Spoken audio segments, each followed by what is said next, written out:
Velocity find कर चुके हैं इलेक्ट्रॉन की ऑर्बिट्स में। इसके जो नेक्स्ट टॉपिक था मैंने आपको बताया था कि ऑर्बिट में हम जो नेक्स्ट टॉपिक है वो है इलेक्ट्रॉन की कुल ऊर्जा। किसी भी ऑर्बिट में जो इलेक्ट्रॉन रिवॉल्व करता है उसमें उसकी टोटल एनर्जी क्या होती है, तो यही हमारा नेक्स्ट टॉपिक होगा, total energy of the electron in an orbit या एनी ऑर्बिट। किसी भी ऑर्बिट में हम टोटल एनर्जी फाइंड करना चाहेंगे तो कैसे कर सकते हैं, बहुत सिंपल सा है। सपोज कीजिए कोई भी ऑर्बिट है आपका, ये लेट अस सपोज ये एक ऑर्बिट है जिसमें एक इलेक्ट्रॉन है जो क्या कर रहा है, रिवॉल्व कर रहा है। क्या कर रहा है, रिवॉल्व कर रहा है। ये एक इलेक्ट्रॉन है जो nth ऑर्बिट में, जिसका रेडियस लेट अस सपोज कितना है, rn है। जिसका रेडियस कितना है, लेट अस सपोज rn है। इस rn रेडियस के ऑर्बिट में ये जो इलेक्ट्रॉन है वो क्या कर रहा है, रिवॉल्व कर रहा है। तो यहां मान लेते हैं कि माना इसकी जो वेलोसिटी है वो यहां पर कितनी है, vn है। तो यहां पर हमने एक nth ऑर्बिट लिया है जिसका रेडियस माना कितना है, rn है, और इस ऑर्बिट में एक इलेक्ट्रॉन है जिसका मास कितना है, m है, और वो क्या कर रहा है, vn वेलोसिटी के साथ में क्या कर रहा है, रिवॉल्यूशन अवस्था में है, रिवॉल्यूशन पोजीशन में है। तो इस इलेक्ट्रॉन की हमें टोटल एनर्जी फाइंड करनी। यहाँ इस इलेक्ट्रॉन की, इस घूर्णित इलेक्ट्रॉन की टोटल एनर्जी कितनी होगी।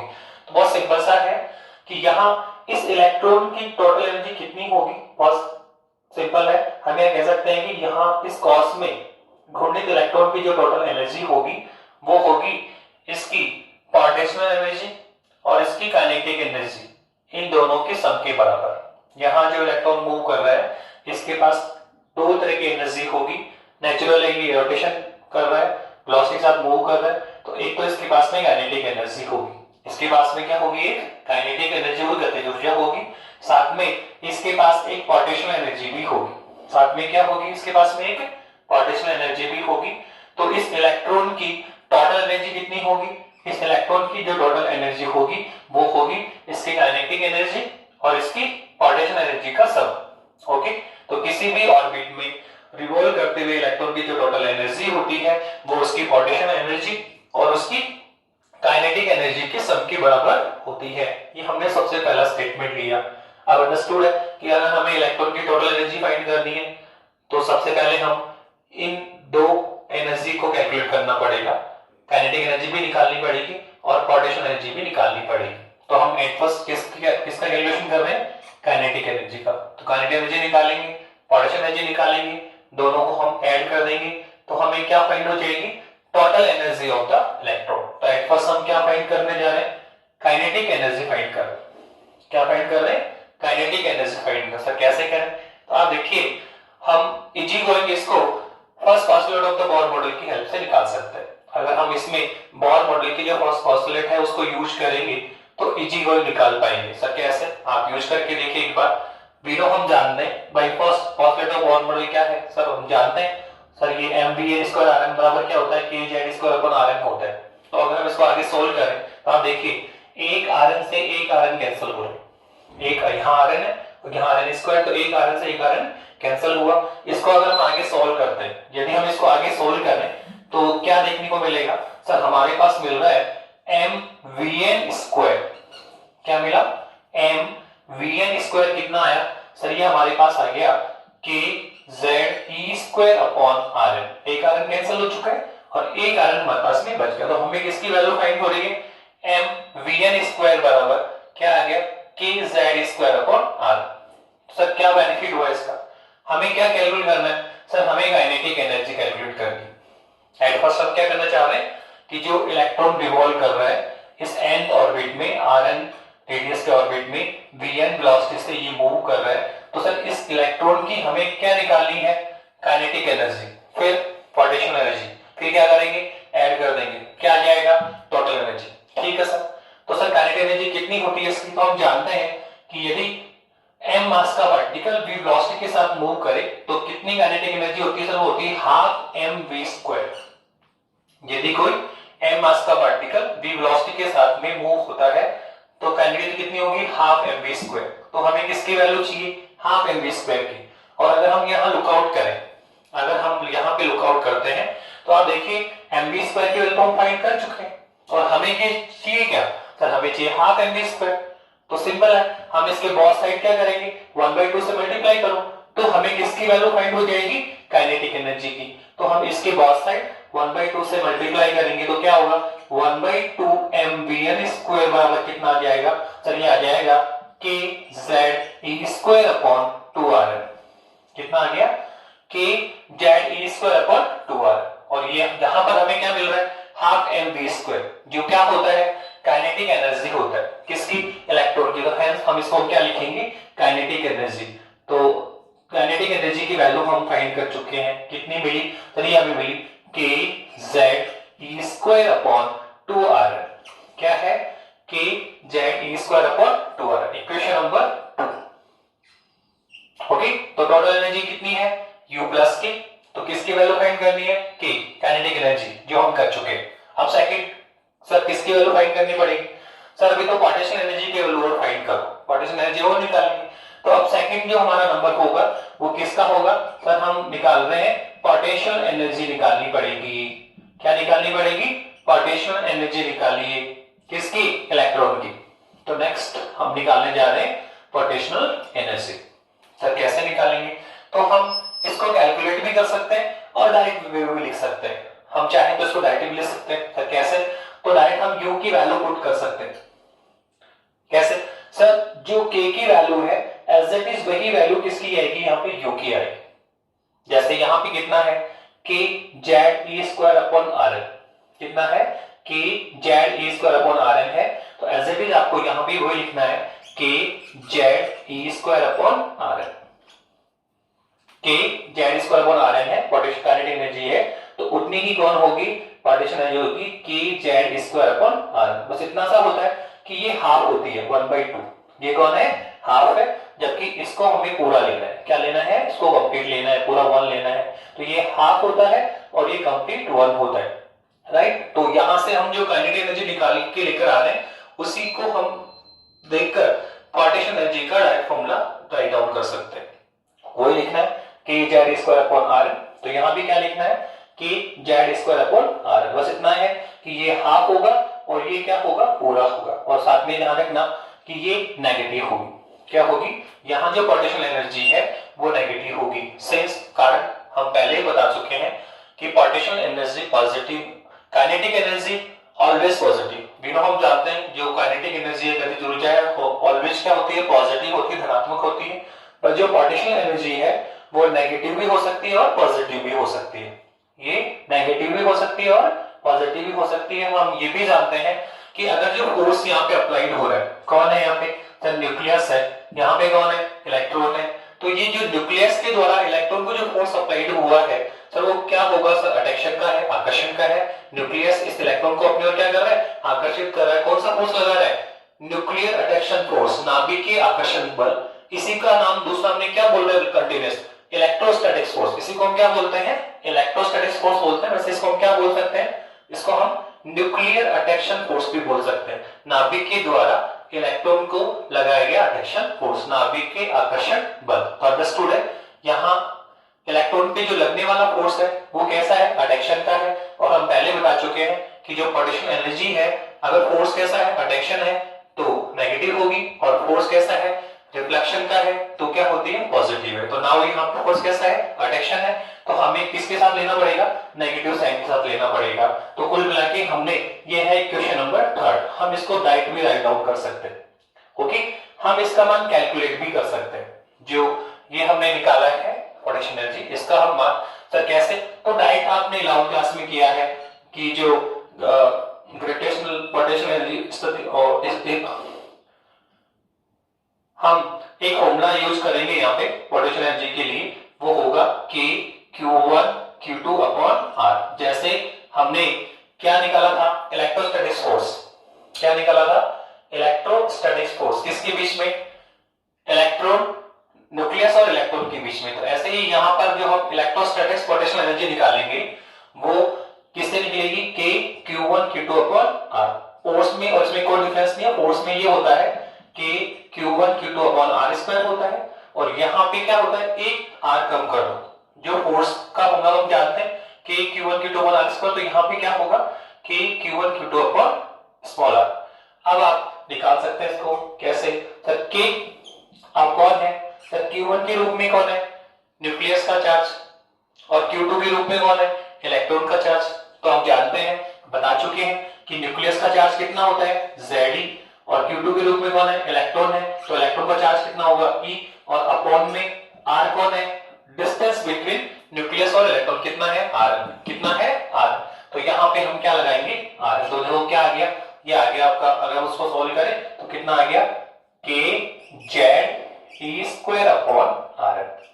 ओके, तो जो वैल्यू हमने यहाँ डायरेक्ट लिखी है हम उसको कैलकुलेट भी कर सकते हैं। आपको ये फॉर्मूला यूज करना पड़ेगा कि q1 q2 upon r small r, जहां q1 न्यूक्लियस का चार्ज है, q2 इलेक्ट्रॉन का चार्ज है, और r क्या है? न्यूक्लियस और इलेक्ट्रॉन के बीच की डिस्टेंस है। तो हम इसको डायरेक्ट भी ले सकते हैं और इसको कैलकुलेट भी कर सकते हैं। फोर हम फिलहाल इसको यूज करना चाहेंगे। तो हमारे पास क्या आ गया? आप देखिए हमने क्या निकाल ली है? सर काइनेटिक एनर्जी निकाल ली है, सेकंड सर पोटेंशियल एनर्जी भी निकाल ली है। तो सर हमें चाहिए क्या? सर हमें तो टोटल एनर्जी चाहिए। तो सिंपल हम काइनेटिक एनर्जी और पोटेंशियल एनर्जी की वैल्यू यहां से उठाएं और इक्वेशन नंबर 1 में रख दें। इक्वेशन 2 और 3 से मान उठाएंगे और 1 में पुट करेंगे। तो टोटल एनर्जी कितनी आएगी? सर टोटल एनर्जी E कितनी आएगी? सर वो आएगी E बराबर क्या आएगा? U plus K। कितना आएगा? सर E बराबर U प्लस K आएगा। तो वैल्यू पुट करो, कितना आएगा? सर E बराबर, पहले इसकी वैल्यू पुट करेंगे U की। सर U कितना है? सर ये है minus K Z E square upon Rn। Okay, plus अब किसकी वैल्यू लेकर आएंगे? काइनेटिक एनर्जी सर की वो कितनी है? सर वो रहा, कितना निकाला सर? ये रहा K Z E square upon 2Rn। तो दोनों वैल्यू लिखिए, तो ये है आपका K Z E square upon 2Rn। तो हमने पोटेंशियल और काइनेटिक एनर्जी की वैल्यू यहाँ पे पुट की है। अब इसको ऐड करिए, कितना आएगा?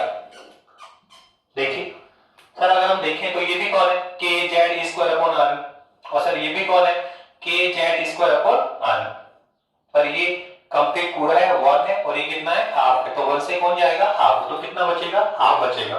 तो कितना बच जाएगा? हाफ। तक कितना? के Z E square upon 2r। Understood है? यस, वैल्यू वही है K Z E square upon r। ये भी कितना है? K Z E square upon r। बस ये क्या है? पूरा, और ये कितना है? हाफ। तो पूरे से कौन जाएगा? हाफ। कितना बचेगा? हाफ। किसका बचेगा? सर माइनस का, नेगेटिव साइन का, क्यों? माइनस का संख्या बढ़ी है यहाँ। तो किसका बच जाएगा? ये माइनस का बच जाएगा। तो ये हमने टोटल एनर्जी निकाल ली। किसकी निकाल ली है? इलेक्ट्रॉन की। किसकी निकाल ली है? इलेक्ट्रॉन की निकाल ली है। बस यहां से ही हमें थोड़ा सा और इसको सिंपल फॉर्म में लेकर आना पड़ेगा। रीजन, ये जो हमने अभी आपने जो फॉर्मूला निकाला टोटल एनर्जी का, सर वो किसके टर्म्स में आ रहा है? आप देखो ये आ रहा है रेडियस के टर्म्स में। वापस से वही क्वेश्चन बना कि हमने जो टोटल एनर्जी निकाली, सर वो आंसर तो सॉल्व कर लिया हमने, पर वो किसके टर्म्स में आ रहा है? सर Rn के टर्म्स में आ रहा है। जबकि हम जैसे रेडियस निकालते हैं n square upon z into, sir Vn हमने निकाला, सर कितना आया? z upon n। तो जो भी हमें फाइनल रिजल्ट चाहिए वो किस में चाहिए? सर z और n के टर्म्स में चाहिए। तो हमें यहां से फिर से क्या करना पड़ेगा? Rn जो रेडियस है उसको यहां से गायब करना होगा। तो इसके लिए हम क्या करेंगे? इसमें रेडियस की वैल्यू पुट करेंगे, और हम जानते हैं रेडियस Rn बराबर कितना होता है। तो रेडियस Rn बराबर कितना होता है आप अगर यूज करें तो कितना आएगा? तो ये आएगा आपका n square h square upon 4 pi square k z e square, और साथ में कौन है? m। ये रेडियस की वैल्यू हम पहले भी यूज कर चुके, जब हमने वेलोसिटी फाइंड की थी तब भी यूज की थी, और दोबारा से आपको एनर्जी में भी इसकी आपको आवश्यकता होगी। तो आप स्पेशल ध्यान रखें कि रेडियस का फॉर्मूला आपको लर्न होना चाहिए, क्योंकि विदाउट रेडियस ना तो हम एनर्जी फाइंड कर पाएंगे और विदाउट रेडियस ना हम वेलोसिटी फाइंड कर पाएंगे। तो ये फॉर्मूला आपको लर्न होना चाहिए। Okay, put this. तो E बराबर कितना आएगा? तो हमारे पास आ जाएगा माइनस के जेड ई स्क्वायर अपॉन 2, और इंटू में कौन है? Rn। इंटू में कौन है? Rn। तो ये Rn की वैल्यू पुट करो, कितना आएगा? तो ये आएगा n square h square upon, ये आएगा आपका 4 पाई स्क्वायर के जेड ई स्क्वायर, साथ में कौन है? m। तो ये लो हमने इसमें वैल्यू पुट कर दी। अब आप देखो कि इसमें किस कौन सी टर्म्स कैंसिल हो रही है? तो यहाँ आप गौर करें तो कोई भी टर्म्स कैंसिल नहीं हो रही, केवल ये होगा 2 2 4, केवल एक ही टर्म कैंसिल हो रही है 2 2 4, इसके अलावा सब कुछ एज इट इज रहेगा। तो आप इसको सॉल्व करिए, कितना आपको मिलेगा? तो आप देखिए यहाँ पे कौन है, माइनस के जेड ई स्क्वायर, ठीक है, नीचे कौन है एन स्क्वायर स्क्वायर, ये कौन सा है, फोर्थ स्टेप है, ये कहां जाएगी, ऊपर, कहां जाएगी, ऊपर, तो कौन है 2, फिर कौन है पाई स्क्वायर, ये कौन है के, यहाँ पे भी कौन है के, तो के इंटू के क्या आएगा, के स्क्वायर, फिर जेड इंटू जेड क्या आएगा, Z square, E square into square क्या आएगा, ई फोर, इसको मल्टीप्लाई करके लिखिए तो हमारे पास ई बराबर कितना आ जाएगा, तो ये आएगा माइनस, सबसे पहले कौन आएगा सर 2, सबसे पहले कौन आएगा 2, फिर कौन है सर पाई स्क्वायर, तो पाई स्क्वायर लिख दीजिए, उसके बाद में कौन है सर के, और सर एक के और है तो के इंटू के, तो कितना होगा सर के स्क्वायर आ जाएगा, ऐसे ही सर कौन है जेड इंटू जेड से जेड स्क्वायर आएगा, और फिर कौन है सर ई स्क्वायर स्क्वायर क्या आएगा, ई 4 आ जाएगा, और कौन है सर और कौन है लास्ट में एम है, और डिवाइड में कौन है सर, डिवाइड में है N square H square, N square H square. तो इस तरह से हमने क्या निकाल लिया, एनर्जी का मान निकाला, किसके बदले में निकाला, अब देखो सर हमने जो रेडियस है उसको हमने यहाँ से विलोपित कर दिया है, अब हमारे पास जो एनर्जी का फॉर्मूला आ रहा है वो इन टर्म्स ऑफ क्या आ रहा है, z और n, in terms of z और n के पदों में आ रहा है, और यही हमें चाहिए था। अब इसके बाद तो हम इसको वही वापस से हम करेंगे कि वेरिएबल को क्या करना है अलग, वेरिएबल को क्या करना है अलग करना है, और कांस्टेंट को अलग करना है। तो देखिए कौन कौन है, हम इसको यहाँ En राइट डाउन करेंगे, En कौन है, energy, total energy of electron in nth orbit, कौन है ये, total energy of electron in nth orbit, ठीक है। अब इसको आप सेपरेट करिए तो En बराबर हमारे पास कितना आ जाएगा, En बराबर हमारे पास आ जाएगा सर, वेरिएबल में कौन कौन है सर, माइनस को बाहर रखिए, एक तो कौन है सर जेड स्क्वायर, और सर डिवाइड में कौन है एन स्क्वायर, सर ये वेरिएबल है, और इसके अलावा उसका पोलर क्या है, कांस्टेंट है, ठीक है सर, बाकी सबको अंदर रखिए, तो कितना आएगा 2 पाई स्क्वायर के स्क्वायर ई 4, और कौन है m, और डिवाइड में कौन है आपका एच स्क्वायर, डिवाइड में कौन है एच स्क्वायर है। तो आप देखिए ये जितनी भी कांस्टेंट वैल्यू है हम ऑलरेडी जानते हैं, हम आपको बता भी चुके हैं, तो अगर हम सबकी वैल्यू इसमें पुट करते हैं, किसकी, पाई की, के, ई, एम और एच, सारी वैल्यू हम जानते हैं, तो ये अगर हम सारी वैल्यू इसमें पुट करेंगे तो हमारे पास जो En की वैल्यू आ जाएगी वो होगी z square upon N square into में माइनस के 13.6 इलेक्ट्रॉन वोल्ट। ये हमने एक डायरेक्ट फॉर्मूला निकाला सिंपल फॉर्म में किसका, एनर्जी का। वैसे ये है इसका एक्सटेंडेड फॉर्म, ये भी हमें याद होना चाहिए, आगे चल के हम इसको यूज करेंगे, बट बेसिकली ये जो स्टैंडर्ड फॉर्म है वो आपको डायरेक्ट लर्न होनी चाहिए। जैसे फॉर एग्जांपल हमने किसका याद किया हुआ है, एनर्जी का, कितना है n square upon z into में 0.529 एंगस्ट्रॉम, वेलोसिटी कितनी है sir, z upon n 2.18 into 10 की पावर 6, ओके। तो ऐसे ही हम एनर्जी का फॉर्मूला भी राइट डाउन करें कि En बराबर कितना होगा, z square upon n square into में माइनस 13.6 इलेक्ट्रॉन वोल्ट।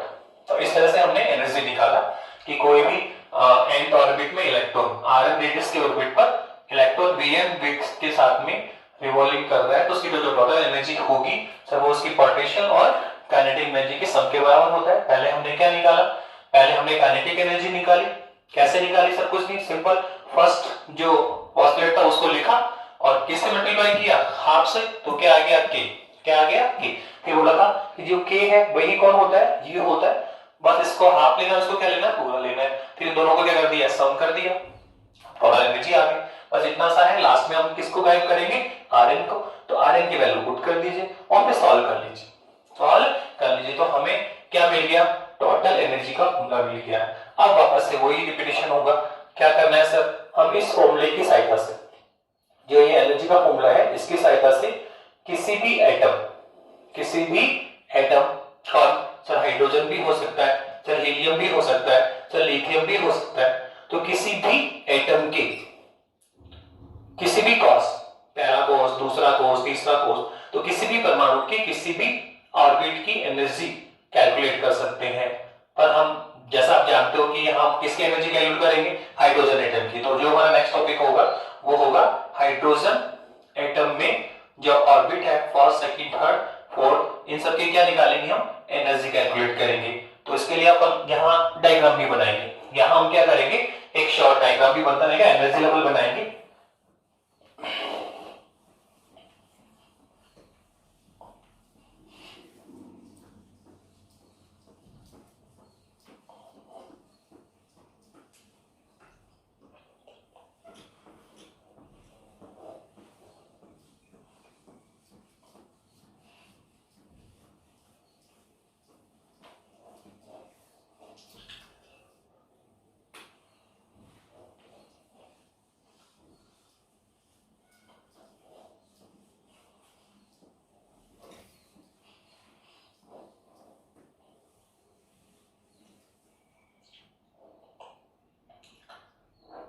नाउ हम एनर्जी फाइंड कर रहे हैं इन हाइड्रोजन एटम। क्या फाइंड कर रहे हैं, एनर्जी इन हाइड्रोजन एटम। तो सबसे पहले देखिए कि हमारे पास जो एनर्जी का फॉर्मूला है वो क्या है। सर एनर्जी फॉर्मूला हमने डिवाइड कर रखा है, ई एन बराबर अभी अभी आपने लिखा क्या होता है sir, Z square upon N square into में कितना है सर, माइनस के 13.6 इलेक्ट्रॉन वोल्ट। इस फॉर्मूले की सहायता से हम किसी भी एटम में किसी भी ऑर्बिट की टोटल एनर्जी फाइंड कर सकते हैं, या ऐसे बोलो इलेक्ट्रॉन की एनर्जी फाइंड कर सकते हैं। तो सबसे पहले हम क्या करने जा रहे हैं, सबसे फर्स्ट नंबर हमारा होगा first orbit in hydrogen atom. क्या करने जा रहे हैं, first orbit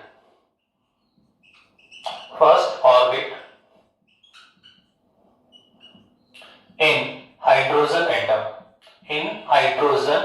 atom.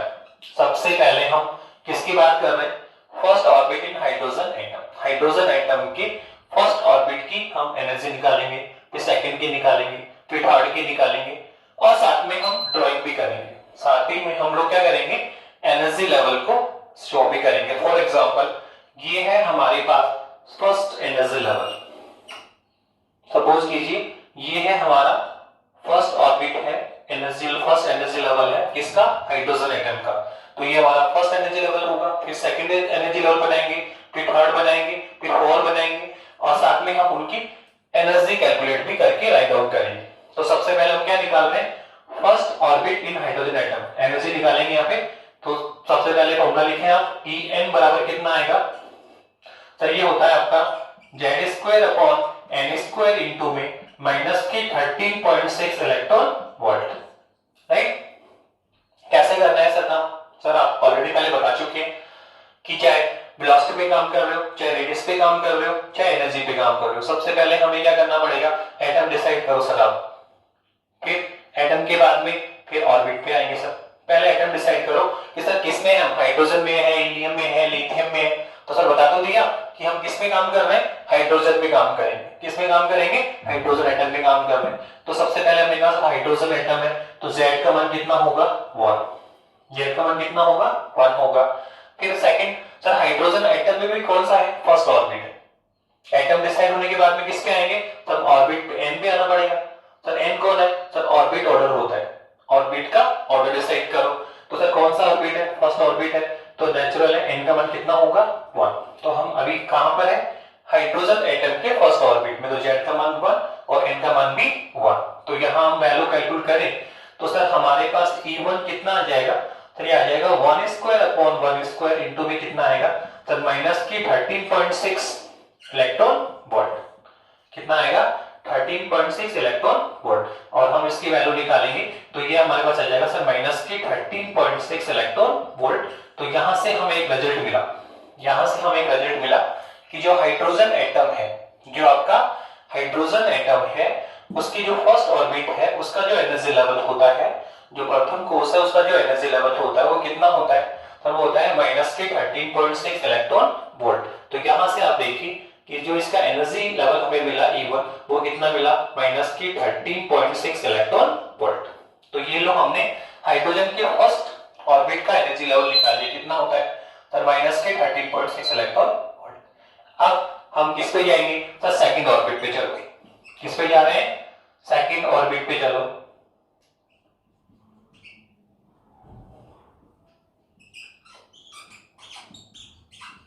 Second orbit पे चल रहे हैं हम लोग। क्या आएगा सर?